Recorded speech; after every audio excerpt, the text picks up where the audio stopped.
And welcome to the B the biologist channel. जी हाँ, मैं रेखा चौहान, आपकी बायोलॉजी एजुकेटर। एंड इस लेक्चर में आज हम बात करने वाले हैं ब्लड के बारे में। जी हाँ, इस लेक्चर का टॉपिक जो रहेगा वो ब्लड रहेगा। तो ब्लड की जब बात करी जाती है तो आप लोगों के दिमाग में क्या आता है? एक रेड कलर का लिक्विड, ठीक है, जिसको हार्ट पंप करता है, पूरी बॉडी में प्रेजेंट होता है, ये सारी चीजें। लेकिन अगर हम बेसिक से देखें तो ब्लड एक स्पेशल फ्लूइड है हमारी बॉडी का, जो कि रिस्पॉन्सिबल है बहुत सारे गैसेस एक्सचेंज के लिए, ठीक है, न्यूट्रिएंट्स के ट्रांसफर के लिए, ट्रांसपोर्ट के लिए जो लिक्विड है इंपॉर्टेंट है वो ब्लड है। अब दूसरा जो एक और लिक्विड होता है हमारी बॉडी में, that is again responsible for further other functions, is live. पर इस लेक्चर में हम बात करेंगे ब्लड के ऊपर। तो ब्लड की हमने जैसे पहली बात करी, तो सबसे पहले अगर ब्लड को हम देखेंगे तो ये कैसा कनेक्टिव टिश्यू है। It's a connective tissue, specialised connective tissue है, और ये फाइबरलेस कनेक्टिव टिश्यू है। ये बात आपको याद रखनी है। क्या है? फाइबरलेस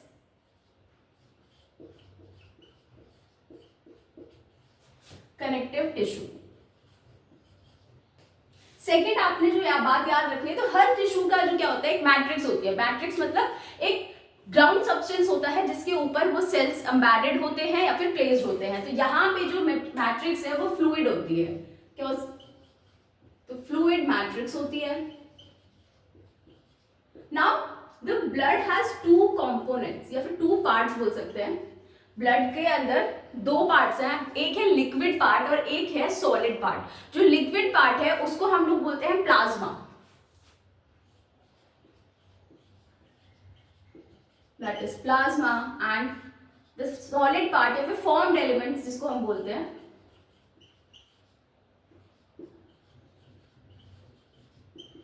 अब ये जो प्लाज्मा है ये ही फ्लूइड मैट्रिक्स है हमारे ब्लड की।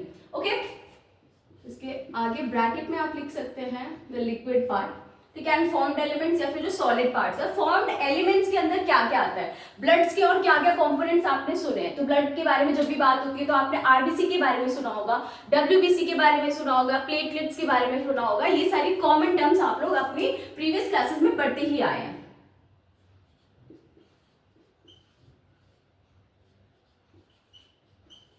डब्ल्यूबीसी एंड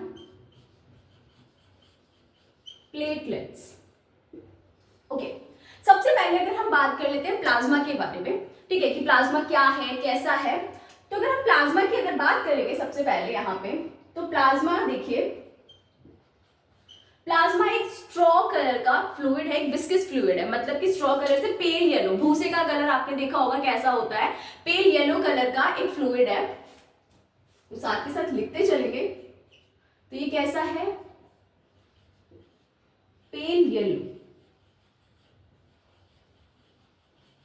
और विस्कस है नेचर में। साथ ही साथ अगर हम बात करें कि प्लाज्मा कितना परसेंटेज कंट्रीब्यूट करता है ब्लड में, तो जो प्लाज्मा है it forms 50 to 55% of the blood. Okay, कितना? 50 to 55% ऑफ जो ब्लड का होता है वो प्लाज्मा ही होता है।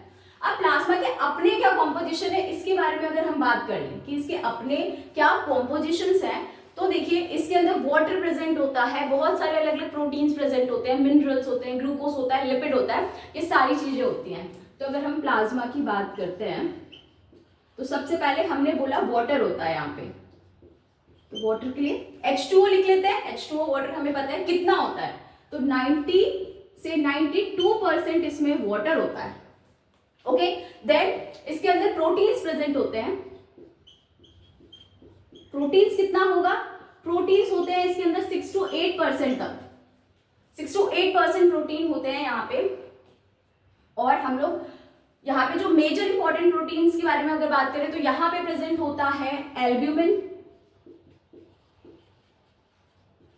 एल्ब्यूमिन, अब एल्ब्यूमिन का फंक्शन क्या है, अगर हम लोग देखें एल्ब्यूमिन का फंक्शन क्या है, तो एल्ब्यूमिन बेसिकली ब्लड के अंदर क्या करता है, ऑस्मोटिक बैलेंस क्रिएट करता है, मतलब कि कंसंट्रेशन ग्रेडियंट क्रिएट करता है। अब कंसंट्रेशन ग्रेडियंट से आप क्या समझते हैं? सपोज अगर हमारे पास यहाँ पे एक ट्यूब है, ओके, एंड यहाँ पे हमारे पास कंसंट्रेशन ज्यादा है किसी भी मॉलिक्यूल का, सॉल्यूट का, ठीक है, एंड यहाँ पे कम है। ओके, तो जो क्या बोलते हैं सोल्यूशन का फ्लो है वो कैसा होगा, तो हमेशा हायर कंसंट्रेशन से, हायर कंसंट्रेशन से लोअर कंसंट्रेशन की तरफ। ओके, मूवमेंट जो होगा वो कैसा, हायर कंसंट्रेशन से लोअर कंसंट्रेशन की तरफ। तो ये जो डिफरेंस इन कंसंट्रेशन होता है इसी को हम लोग कंसंट्रेशन ग्रेडियंट बोलते हैं। कभी कभी फ्लो अपोजिट डायरेक्शन में भी होता है इन सम अदर केसेस, वो हम किसी और लेक्चर में बात करेंगे जब हम लोग कंसंट्रेशन ग्रेडियंट ऑस्मोसिस की बात करेंगे वहां पे। तो पहले तो आप लोग कंसंट्रेशन ग्रेडियंट के लिए आप ये समझ लीजिए। नाउ अब ये क्या करता है, कंसंट्रेशन ग्रेडियंट मेंटेन करता है ताकि आसपास का जो फ्लूइड है वहां से, मतलब आसपास का जो टिश्यू के अंदर जो फ्लूइड है उसे वो गैदर करके ब्लड वेसल्स के अंदर स्टोर कर सके। तो यहाँ पे the important point is osmotic balance create कर। सेकेंड पॉइंट यहाँ पे जो आपने याद रखना है, प्रोटीन में ग्लोब्यूलिन। ग्लोब्यूलिन क्या करता है, ग्लोब्यूलिन बेसिकली ब्लड का डिफेंस सिस्टम प्रोवाइड करता है। ओके, तो ये क्या करता है, डिफेंस सिस्टम फॉर्म करता है। एंड देन लास्टली जो आप लोगों को इंपॉर्टेंट प्रोटीन याद रखना है दैट इज फिब्रिनोजन। एंड ये क्या करेगा, आपने देखा होगा कभी भी आपको चोट लगती है, ठीक है, तो थोड़ी देर बाद क्या होता है, थोड़ी देर बाद जो ब्लड होता है वो बहता है और फिर रुक जाता है, ठीक है, क्लॉटिंग हो जाती है ब्लड की। आपने देखा होगा जो ब्लड है वो थिक हो जाता है। तो वो कैसे होता है, वहां पे इन्वॉल्व होते हैं फिब्रिनोजन, प्लेटलेट्स भी इन्वॉल्व होते हैं, तो क्लॉटिंग ऑफ ब्लड।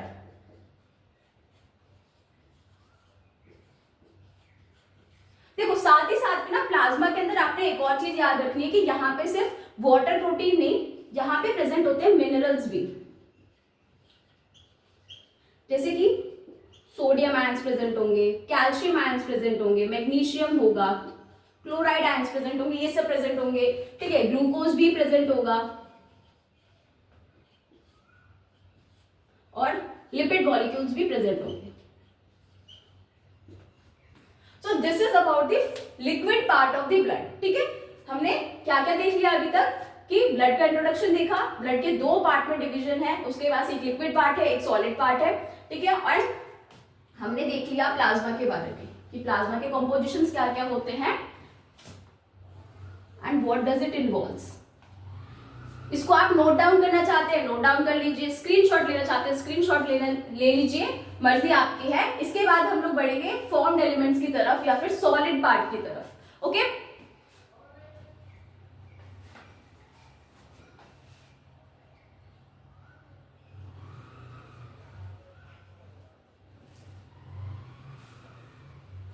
तो चलिए अब हम लोग आगे बढ़ते हैं एंड बात करते हैं आरबीसीज के बारे में।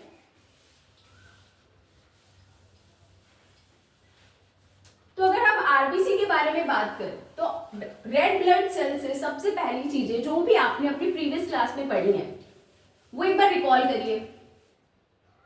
बायो याद करने का सबसे सिंपल तरीका है कि आपने जो भी पहले पढ़ा है उसको एक बार दिमाग में दोहरा लीजिए, या फिर जो भी आपको बेसिक इंफॉर्मेशन पता है उसको आप दिमाग में रखिए एंड रिलेट करते हुए चलिए। तो अगर हम लोग दैट इज सेकेंड पार्ट की बात करें that is formed elements. Okay, और यहां पे हम सबसे पहले बात कर रहे हैं किसकी,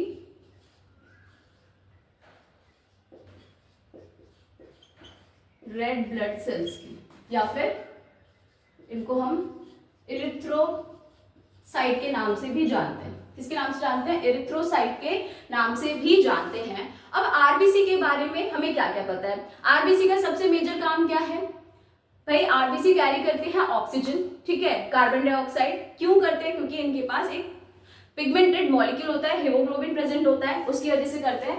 तो अगर सबसे पहले हम बात कर लें किसकी, इसके स्ट्रक्चर की, तो अगर आप स्ट्रक्चर की बात करेंगे तो ये कैसा होता है, बाई कॉनकेव शेप का होता है। कैसा होता है, बाई कॉनकेव शेप का होता है। अब इमेजिन करने वाली बात है कि बाई कॉनकेव कैसा होता है मैम, आप क्या करें, एक क्ले की बॉल लें और क्ले की बॉल में ना बीच में ऐसे उंगली से दबा दो, थोड़ा सा, मतलब पूरा नहीं दबाना है, थोड़ा सा दबा दो। अब आपको क्या मिलेगा, यहाँ पे एक डेप्थ मिलेगी आपको, यहाँ पे एक डेप्थ मिलेगी आपको। ऐसा ही कुछ आपका आरबीसी का स्ट्रक्चर भी होता है। ओके, ऐसा ही कुछ आपका आरबीसी का स्ट्रक्चर भी होता है। अगर अब बात करें बाइकॉन्केव होने की, साथ में इसके न्यूक्लियस की बात कर ले, तो ये कैसा होता है, ई न्यूक्लिएटेड होता है, मतलब कि न्यूक्लियस एब्सेंट होता है, यहां पे नहीं होता, न्यूक्लियस एब्सेंट। अब ऐसा क्यों, न्यूक्लियस एब्सेंट इसलिए होता है ताकि सरफेस एरिया ज्यादा मिले, ज्यादा ऑक्सीजन कैरिंग कैपेसिटी मिल पाए, इसीलिए यहाँ पे न्यूक्लियस नहीं होता। बेसिकली ये क्या है, विथ टाइम मॉडिफिकेशन हुआ, ठीक है, फंक्शन के हिसाब से स्ट्रक्चर का मॉडिफिकेशन हुआ, ठीक है, एंड ये चीज फिक्स करी गई। अब बात कर लेते हैं कि इसके फॉर्मेशन कहाँ होता है। तो अगर रेड ब्लड सेल के फॉर्मेशन की बात करेंगे आप लोग, तो इसका जो फॉर्मेशन होता है वो होता है बोन मैरो के अंदर, specifically red bone marrow, okay. And इस प्रोसेस को क्या बोलते हैं, ठीक है, फॉर्मेशन की जो प्रोसेस है इसको आप लोग बोलते हैं एरिथ्रोपोएसिस। क्या बोलेंगे, एरिथ्रोपोएसिस बोलेंगे।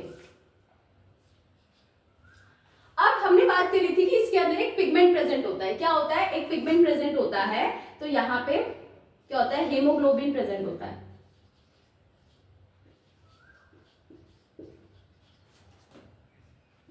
जो कि क्या है, एक कॉम्प्लेक्स प्रोटीन है,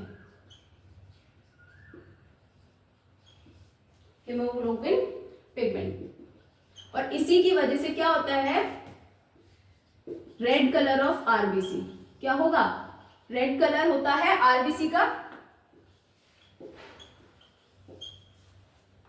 अगर हेमोग्लोबिन की मैं बात करूं तो शॉर्ट में देखो, इसको HB करके लिख लो। हेमोग्लोबिन कम से कम कितना होगा, तो this is 12 to 16 grams in 100 ml of blood, इतना होता है। अगर देखो मेल्स की बात करेंगे, अगर आप मेल्स की बात करें, तो अगर नॉर्मल जो कंसेंट्रेशन है वो 12 to 16 ग्राम्स होनी चाहिए, बट अगर आप फीमेल्स की बात करो तो फीमेल्स के लिए जो नॉर्मल एवरेज रेट है that should be 12 to 16 grams in 100 ml, कितना, 100 ml में ये। अब आरबीसी की अगर बात कर लेते हैं, तो हमने इसकी फॉर्मेशन की जगह की बात कर ली, लाइफ स्पैन की देखो, लाइफ स्पैन कितना होगा। तो अगर इसकी लाइफ स्पैन की बात करी जाए कि मतलब एक आरबीसी नॉर्मली कितने दिन तक चलती है, तो इट्स 120 डेज की लाइफ साइकिल है भाई इसकी, कितनी, 120 डेज की लाइफ साइकिल है। और बाद में जाके ये डिस्ट्रॉय हो जाती हैं, ठीक है, स्प्लीन में। किस में डिस्ट्रॉय होती हैं, ये स्प्लीन में जाके डिस्ट्रॉय हो जाती हैं। तो स्प्लीन को हम क्या बोल सकते हैं, that is graveyard of RBC. अब आपने एक चीज यहां पे याद रखनी है, एंड दैट इज व्हाट, कि ये हो गया भाई आपका नीट का question.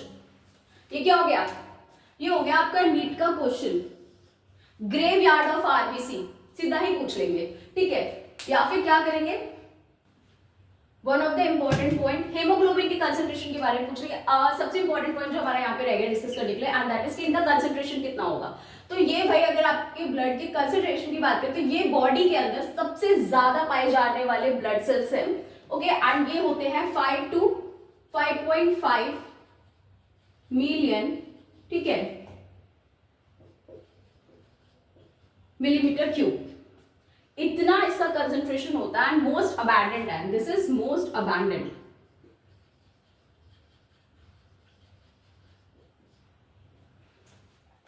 This is all about RBC. अब आगे हम लोग पढ़ने वाले हैं डब्ल्यूबीसी के बारे में, इसको नोट डाउन कर लें।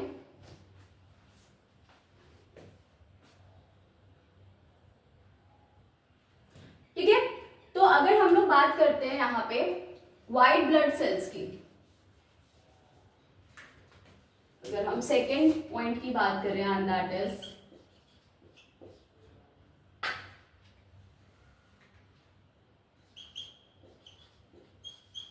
व्हाइट ब्लड सेल्स की बात करें या फिर ल्यूकोसाइट्स की बात करें,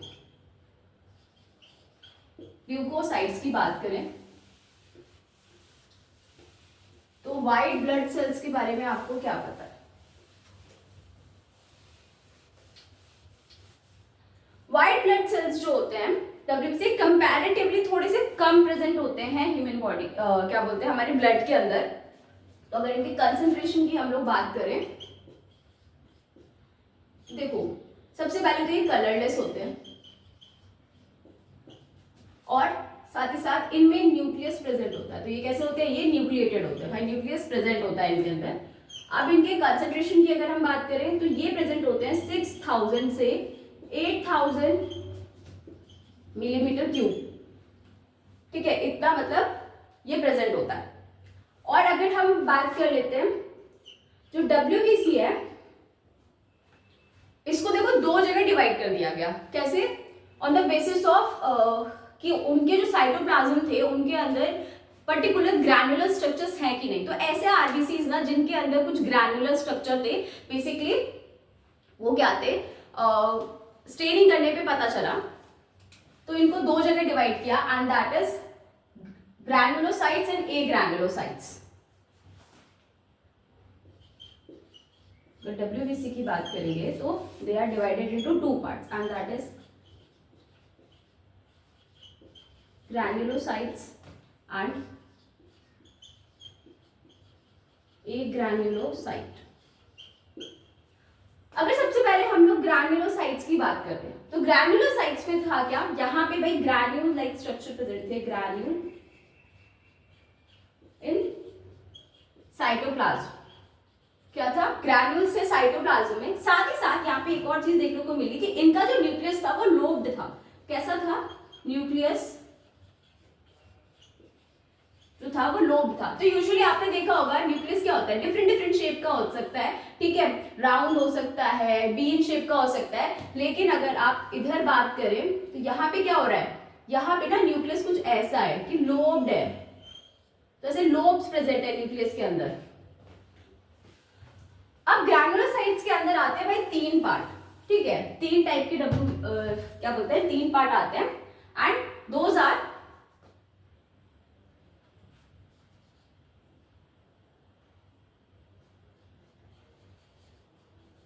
न्यूट्रोफिल्स,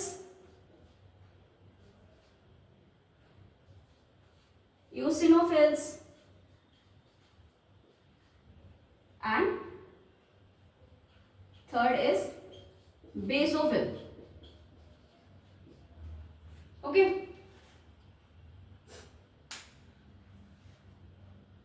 तो अगर आप इन तीनों को लोगे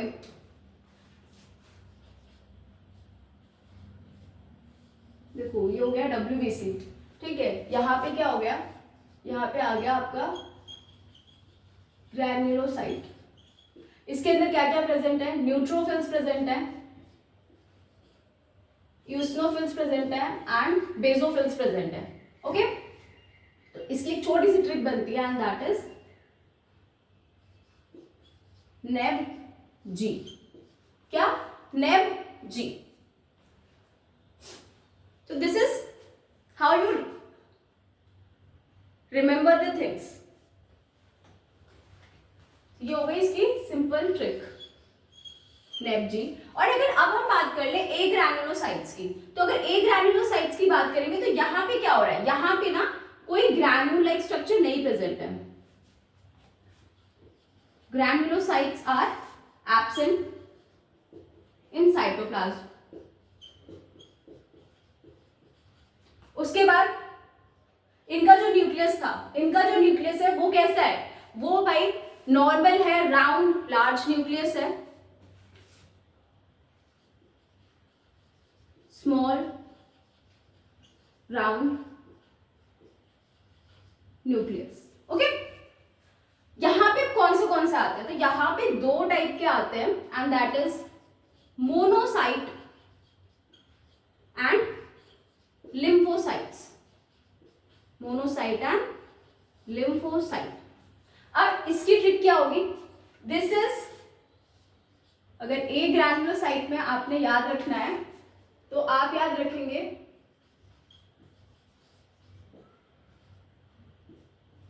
ML ए। तो ये हो गई आपकी ट्रिक।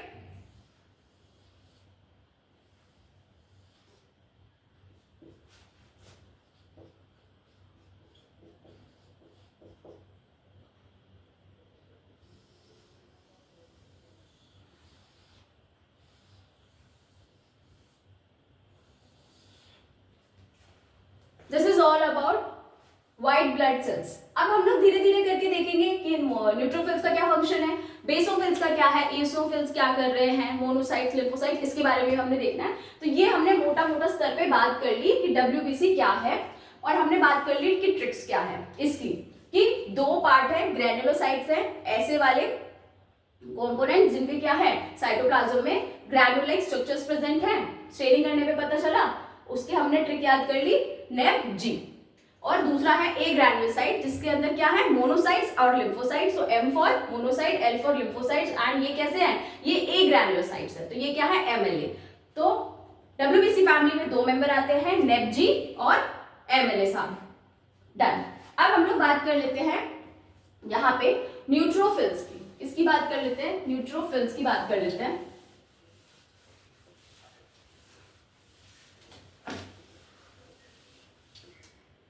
अगर आप न्यूट्रोफिल्स की बात करेंगे यहां पे,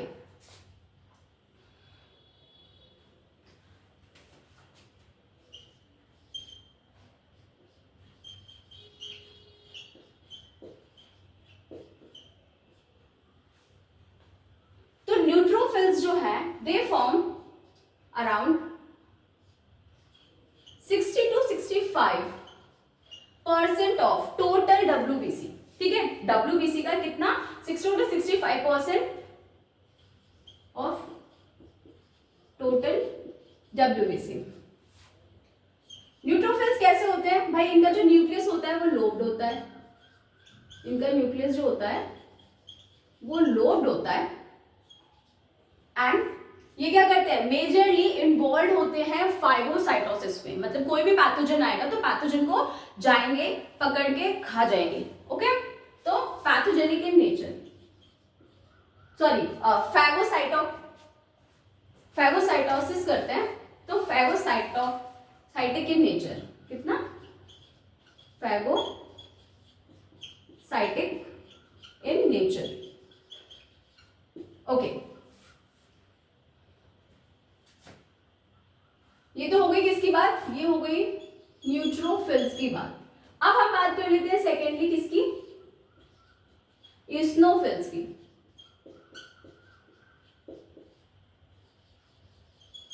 ईस्नोफिल्स की अगर आप बात करेंगे तो they form only 2 to 3% of the total WBC. कितना, सिर्फ 2 से 3% ही बनाते हैं ये डब्ल्यूबीसी का।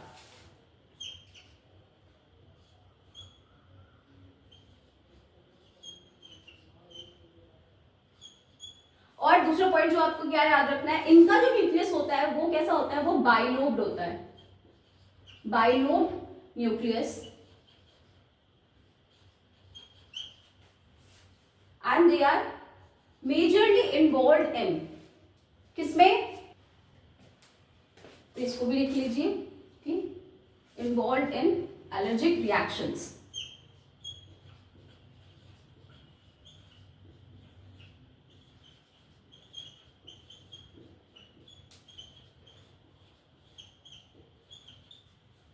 एलर्जिक रिएक्शन, तो ये किसकी बात हो गई, सेकेंड पार्ट की बात हो गई। And now comes the third part, and that is basophil.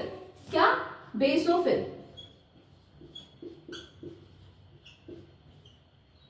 तो देखो बेसोफिल्स जो होते हैं ना, they are the least one, they are the least one. कितना, इमेजिन ही नहीं कर पाओगे, 0.5 to 1% ऑफ टोटल डब्ल्यूबीसी, सिर्फ इतना ही होता है इनका पार्ट। और ये किस पे इन्वॉल्व होते हैं, इन्फ्लेमेटरी रिएक्शंस में इन्वॉल्व होते हैं, किसमें, इन्फ्लेमेटरी रिएक्शंस में इन्वॉल्व है। क्या करते हैं, they secrete histamine, okay, heparin, serotonin, like compounds क्या कर रहे हैं, secretion of histamine, heparin, serotonin 1.5 से 1% होता है टोटल डब्ल्यूबीसी का, और इन्फ्लेमेटरी रिएक्शंस में इन्वॉल्व रहते हैं. So this is all about the granulocytes. ठीक है, क्या ग्रैन्युलोसाइट्स की बात कर ली हमने. अब हम लोग बात करने वाले हैं किसकी, एमएलए साहब की. अब हम लोग बात करने वाले हैं यहाँ पे एमएलए साहब की. तो these are the important points जो आपको याद रखने इस वाले पार्ट में से. तो मेजरली आप क्या याद रखेंगे कि कितना परसेंट प्रेजेंट है प्लस रोल क्या है. रोल आपने याद रखना है. और एक और चीज मैं बताती हूँ, दिस इज द वीडियो. देखो की पॉइंट्स आपने याद रख ली, लैंग्वेज बना के आंसर आप लोग लिख लेंगे. ठीक है, बोर्ड का एग्जाम हो चाहे कोई दूसरा एग्जाम हो, ये आपने लिख लेना है. और रीड के जो बच्चे हैं उनके लिए भी की पॉइंट्स आर हियर.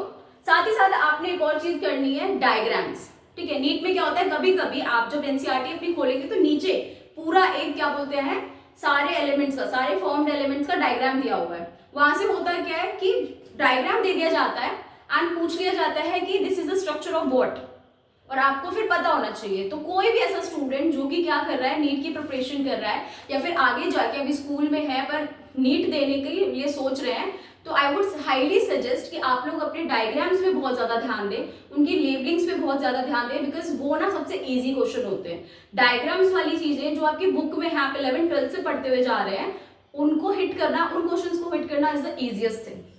तो आप डायग्राम्स पे जरूर ध्यान दीजिए. This is all about the neutrophils, eosinophils. And देखो पेपर सारा तुम्हारी एनसीईआरटी में से ही बनता है. उसी को ट्विस्ट कर देंगे पर बनेगा सारा वहीं से. अब बात कर लेते हैं हम लोग किसकी, अब हम बात कर लेते हैं हमारे ए ग्रैन्युलोसाइट का जो पार्ट है उसकी. ठीक है, and that is what, monocytes and lymphocytes. तो जो मोनोसाइट्स हैं, मोनोसाइट्स क्या है, तो अगर हम लोग ए ग्रैन्युलोसाइट्स की बात करें तो इसके अंदर पहला क्या था हमारे पास, मोनोसाइट. ये कितना बनाते हैं भाई, ये बनाते हैं 6 to 8% ऑफ टोटल डब्ल्यूबीसी.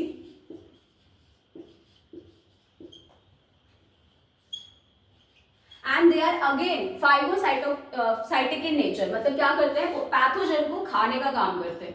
क्या करेंगे, पैथोजन को खाने का काम करते हैं.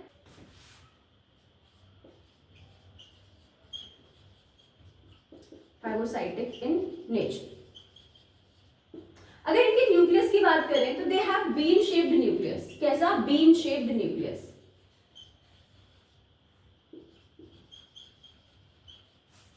राजमा तो सबने देखा होगा, राजमा जो होता है उसी के शेप का न्यूक्लियस प्रेजेंट होता है इनके पास.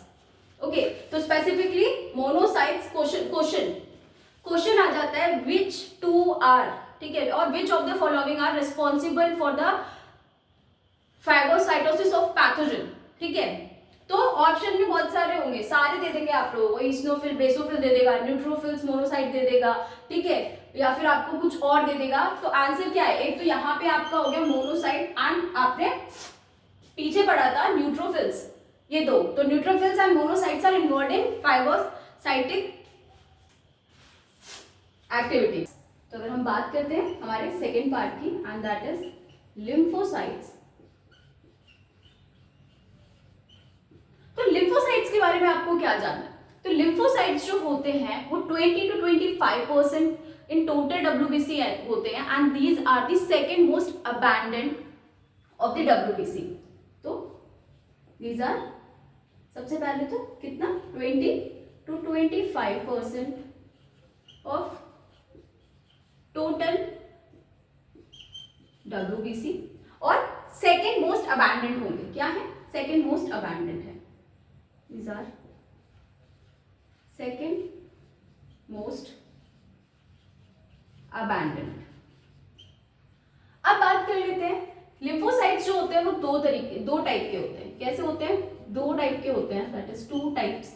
एंड दीज आर, एक है बी लिम्फोसाइट और दूसरा है टी लिम्फोसाइट्स. तो B lymphocyte and second one is T lymphocytes. इनका रोल क्या होता है? तो इनका रोल जो होता है it is to provide immunity. क्या करते हैं? इम्यूनिटी प्रोवाइड करते हैं। अगर हम लोग किसकी बात करें, लिम्फोसाइट्स की बात करें, B lymphocytes and T lymphocytes की बात करें, तो इनका फॉर्मेशन भी बोन मैरो के अंदर होता है, लेकिन आगे जाके ये सेकेंडरी लिम्फोइड ऑर्गन के अंदर कंसंट्रेट करके रख ली जाता है। अगर हम लोग बी लिम्फोसाइट्स की बात करें तो वो हमें सेकेंडरी लिम्फोइड ऑर्गन्स में मिलते हैं, और अगर टी लिम्फोसाइट्स की बात करें तो इनका जो मैच्योरेशन है वो थाइमस के अंदर होता है। तो ये क्या होता है? सेकेंडरी लिम्फोइड ऑर्गन में मिलेगा। अगर हम टी लिम्फोसाइट्स की बात करें तो they get mature in thymus. Okay, तो ये हो गई बात किसकी? मोनोसाइट्स की एंड लिम्फोसाइट्स की। ओके, ये क्या करते हैं? 20 to 25% ऑफ टोटल WBC बनाते हैं। सेकेंड मोस्ट अबैंडेंट है, इम्यूनिटी प्रोवाइड करते हैं, और दो टाइप के होते हैं, that is B lymphocytes and T lymphocytes. तो this is all about the agranulocyte part जो है उसका। Now comes the third part, okay, that is platelets. अब प्लेटलेट्स की बात आ रही तो सबके दिमाग में एक चीज घूमेगी, मुझे अच्छे से पता है, डेंगी डेंगी डेंगी डेंगी। ठीक है, क्योंकि होता क्या है, साल के हर एक सीजन में, मतलब सॉरी, साल के एक सीजन में मच्छरों की तादाद इतनी बढ़ जाती है और फिर वो हमें जम के काटते हैं और डेंगू फैलाते हैं, यही होता है। उसके बाद सबसे ज्यादा होता क्या है? प्लेटलेट्स अफेक्ट होती है, और फिर हमें डिफरेंट डिफरेंट टाइप के नुस्खे दिए जाते हैं कि आप कीवी खाइए, डेट्स खाइए, ठीक है, और क्या बोलते हैं, पपीते का पत्ता खा लीजिए, ये सब खा लीजिए, बहुत सारी अलग अलग चीजें बताई जाती है। But I would recommend first go to the doctor, first go to the doctor अगर आपको सीजन में ऐसे कोई लक्षण देखने को मिल रहे हैं तो दैट इज। अब हम बात कर लेते हैं किसकी? प्लेटलेट्स की। तो अगर प्लेटलेट्स की बात करी जाए तो प्लेटलेट्स जो होते हैं ये होता क्या है? तो भाई these are small colourless cell fragments. क्या है? पहली बात तो छोटे हैं। कैसे हैं? प्लेटलेट्स छोटी छोटी होती हैं, और क्या होता है ये सेल फ्रैगमेंट्स होते हैं। कहां से आए ये भी बताएंगे अभी आपको। सेल फ्रैगमेंट्स होते हैं और कोई कलर नहीं होता भाई इनके पास, दीज आर कलरलेस। बनते कहां पे? मेजर पॉइंट है कि मैम बनते कहां पे? तो भाई दे आर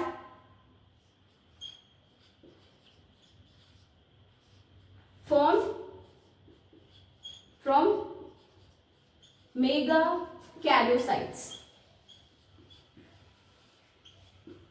मेगाकैरियोसाइट्स क्या होता है अब मैम? तो मेगाकैरियोसाइट्स स्पेशलाइज्ड टाइप के सेल्स होते हैं जो कि बोन मैरो में प्रेजेंट होते हैं, ठीक है, और आगे जाके वो क्या करते हैं? प्लेटलेट्स का फॉर्मेशन कर देते हैं। कितना प्रेजेंट होता है ये? तो दीज आर प्रेजेंट 1.5 से 3 लाख, 1.5 to 3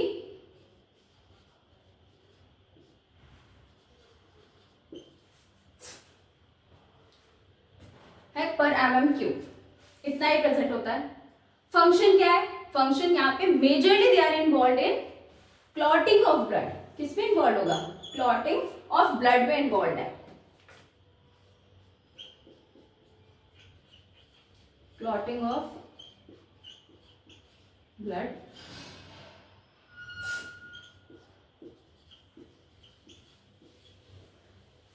या कोआगुलेशन ऑफ ब्लड भी बोल सकते हैं इसको, ये यहाँ पे इन्वॉल्व होता है। तो हमने बात कर ली यहाँ पे। अब मुझे एक बात बताओ, अगर इसका नंबर कम हो जाए, प्लेटलेट्स का नंबर बहुत ज्यादा कम हो जाए किसी भी क्या बोलते हैं ह्यूमन के अंदर, तो क्या होगा? तो भाई उसको क्लॉटिंग डिसऑर्डर हो जाएंगे। क्या हो जाएगा? क्लॉटिंग डिसऑर्डर हो जाएगा।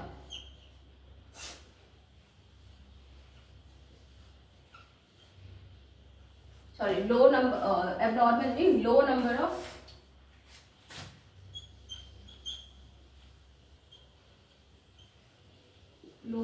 या count of platelets would lead to clotting disorder.